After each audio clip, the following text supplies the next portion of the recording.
Hello, everybody, and welcome to another edition of 15 Minutes with Rocky. My favorite subject, which is time management. Been going over several issues on time management. Hopefully, these have been instrumental in you being able to be more impactful and more efficient when it comes to your time. It's very cold in New York City today. It's actually Valentine's Day.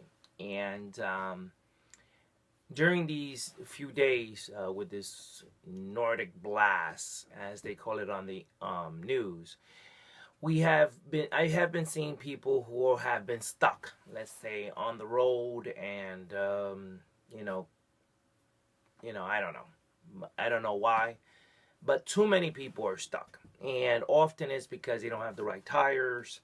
Or they needed a tune-up or something they needed to do, and obviously they didn't get it done. And what happens is that during these times, they get what this guy on YouTube says, they get pain delivered to them. And if this wasn't so catastrophic at times, it'd be funny. However, I think you can identify when you have not prepared.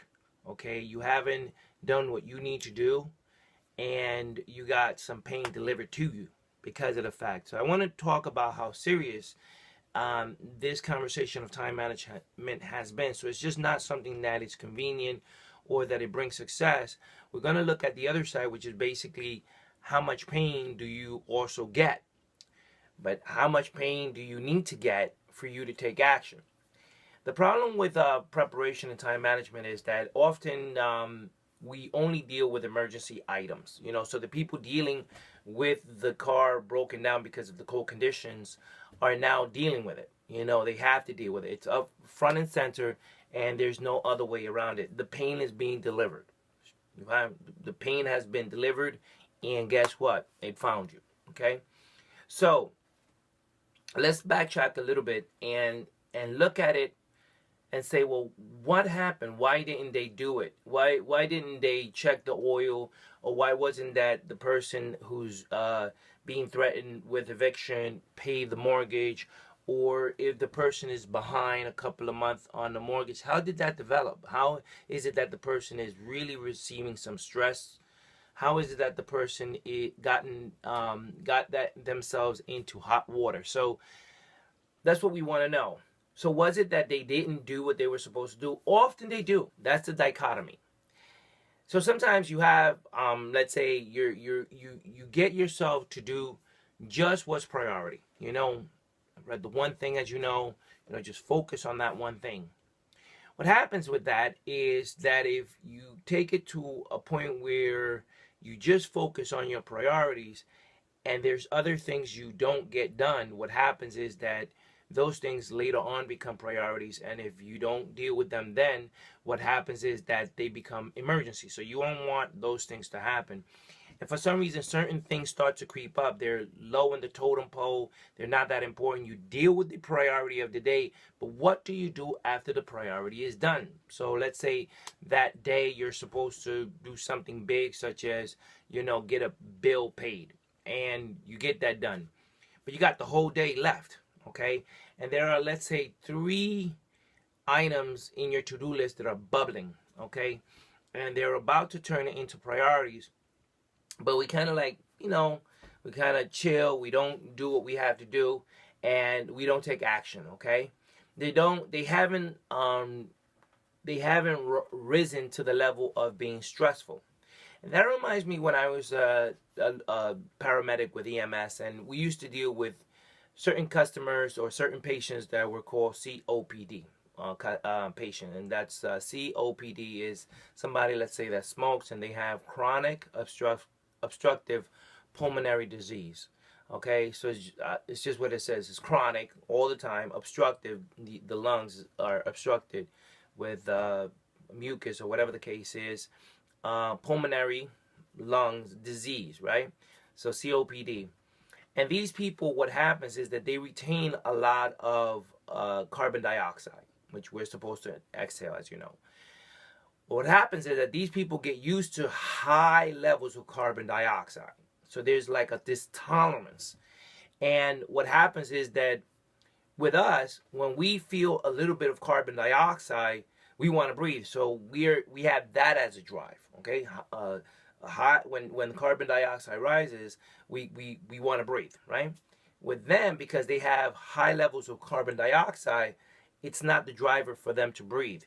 As a matter of fact, their driver to breathe is extremely low oxygen, okay, which is very different from the way we are motivated to breathe. So what happens is, if you get used to, there's a tolerance level of high levels of carbon dioxide, in this case, high levels of stress, or you wait too long to get motivated, what happens is you're setting yourself up usually for a very stressful life. And we've spoken about these people that are drama people and people that just seem to be a magnet for drama and that kind of stuff. And they live a very stressful life. But they live that stressful life because they build this tolerance to just normal life.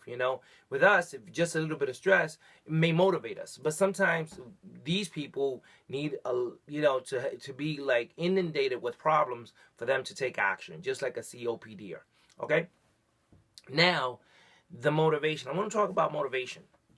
Sometimes there's not that much motivation. Okay. To do something that is not pressing. Okay, you may, after you do your one thing, your very important thing, you may want to chill and relax. Okay, I did mine. You find yourself and you say, well, I did my job, it's time to think of myself. Well, that doesn't work, because sometimes you get the one thing but you're not done. Okay, the other things that, like I said, they're bubbling to the surface, they need to get handled at that moment, because you don't want to be dealing with things that are becoming very serious, that they have to be that you have to deal with them. So is there going to be motivation? Probably not. Is this video going to motivate you? Probably not. So what happens? How do I get myself to take action when I have low levels of motivation? You know what? Sometimes it's just not, motivation is not going to be there. Okay, so we have to kind of wean ourselves off of, well, I'll do it when there's motivation. Sort of like it's contingent upon motivation. And that's fine, but it's just a setup that's not always going to be there. The motivation it's not always going to be there. You're not going to have somebody patting you on the back and go, go, go, or you may not have the video, or whatever the case is. And truth be known, you may be building, tolerance to that motivation anyway. So you need more and more motivation to get done what you need to do. What if we don't necessarily need that high level of motivation? So what's left? How can I get motivated? And the answer is that maybe you just have to take those steps, okay? Now, obviously, the motivator that many people have is the pain. After this is said and done, and the person is, the car has broken down in the cold, that is the motivator. And they say, well, you know what? I should have done it, but the pain has been delivered. And for them, it's just a high level of pain. They build a tolerance. So is there a way to reverse, the COPD in regards to procrastination? COPD and the lack of preparation, okay? And maybe, just maybe, a conversation that I'm having with you allows you to kind of wean off the motivation, and you can get that discipline, right? So discipline is just a higher level of being, such that you don't need motivation like a little child that needs, prompting and this and that. It's like a high level of maturity when you're able to just get yourself to do something. Now, people that are very, very successful are differentiated by people that are not. And one of the differentiating factor is the fact that they are at the level of motivation. Discipline. So yes, motivated, it's much better than being unmotivated and apathetic. But after you move to motivation, okay, you have to wean yourself off of motivation and go into the higher level of being disciplined. Just being able to do it on a regular basis. It may, obviously, the book, The Slight Edge, it talks about one step at a time. you know. So are you going to reverse this need for motivation right away? No, it doesn't happen right away. It starts with you becoming, number one, aware that this is maybe something that's happening with you. And then what you want to do is you want to be able to start taking the appropriate steps, small steps to get yourself disciplined to maybe doing the laundry. First thing is sort of to become aware. Hey, wait a second. I've been kind of like letting this go. Also, another thing that, at least for me, I think it says number one dad here. One of the things that I like to do now, I find it important, is to have my kids start doing things not out of motivation, but sort of like out of, just the thing to do. It's just what you do. You pick up after yourself. You do your homework early, and I've spoken about this in the other videos. Just doing your homework early enough, just getting into those habits, good habits. T. Harv Eker says we're in the habit of doing things and in the habit of not doing things. So since we're focused on these 15 minutes with Rocky about being successful and permanently successful, one of the distinguishing factors is being able just to take action more on something that you already do, instead of, finding the drive or finding the motivation or needing, some sort of motivator to come and, needing Rocky to motivate you. And, that's good initially. Okay. But if you always need somebody to kind of, motivate you, that's kind of infantile. Okay. There needs to be some sort of maturity that starts to set in. You know what I mean? Otherwise, you're sort of like a COPDer in regards to time management. Okay. You just do stuff just when it's too late, or you say something like, "Well, I did the important thing, so therefore I can just chill and relax." And I read this book, The Willpower Instinct, that says sometimes when you do something, you give yourself moral licensing or a licensing just to relax. And it's almost like a setup. You see what I'm saying? It's like you can just have more success in your life. You can organize and stabilize your life a little bit better, much better, at the level of success.